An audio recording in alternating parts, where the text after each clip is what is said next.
Mizo gangster chan sim dot tel lo phua chok tel lo atak nge yan ye oto tung tel lo min ring tu la ka chon ka rin oma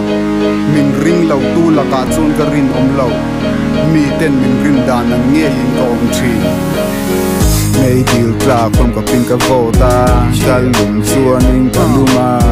nun tak nei lo ho chuan sui zo lo an ding ka numa I'm ming at the rebel ti chuan hebel chu lo po ming dang an nei lezel ti sen na ei zong an ti khopa mi se hel min dai khal tu ma piang ka lepel tu emotan chu na ngel tren ka tan devil ka la tu effects ani a om lo pe hel adu in lo oi se adu in oi lo se nang nen kan nin ang thei lo wi la phal lo ka level kholai ngai na mi kan ni kholai ngol ve kan ni vietnam gangster dik tak kan ni ya ai zong nge ya mi ku ma min te su su la ma chon tre rol dei kan ni mi sual tu tak sai trin kan ni wang hen ai le zol nei nin ti suala anuara suala ka puara ka suala ka nuara ka suala ka tuara rui lo le adang te ka puar nang ka suara rui lo le sum suanin arwal min puara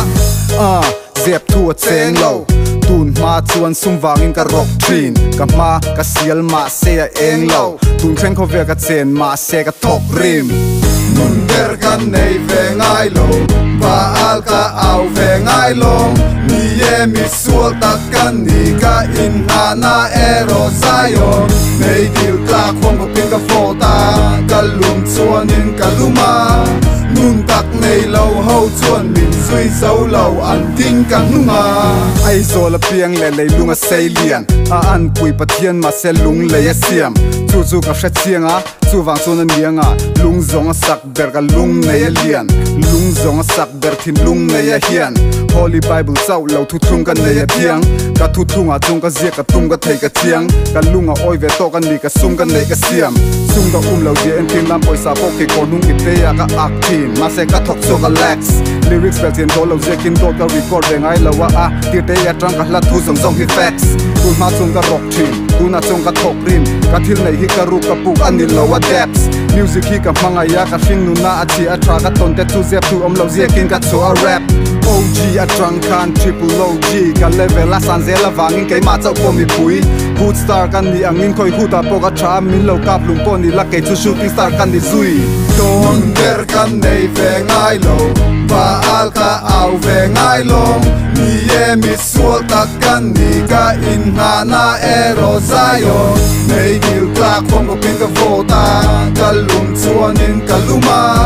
nun tak nei lo ho chuan min sui zo lo an thing ka nunga mi sual tu chai na kan kot kaya ka ke ngatin ko vel chu ka daya how tu le khai pa ni tur chuan in kholai dan chu ka zom angaya kok tu ni ka tu lo awangin central jela ta tu win tha tam kon vika ngaya min kok tu po pumba wina om ta kha ming chu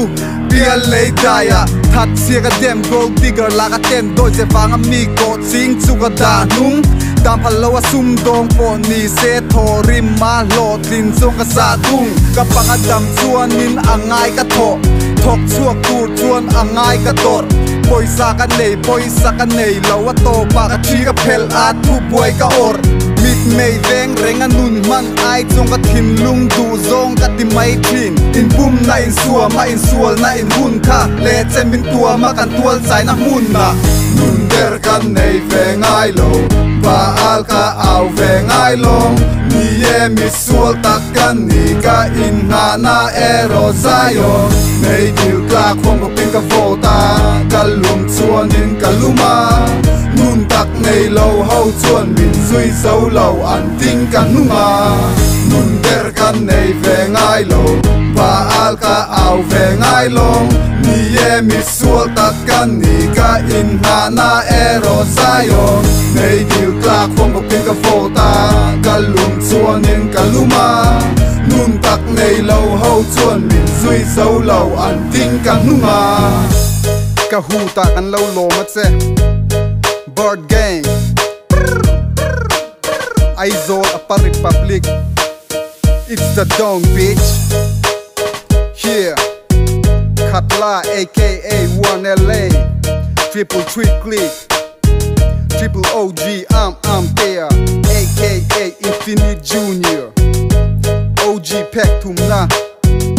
la chun zom le tur o chia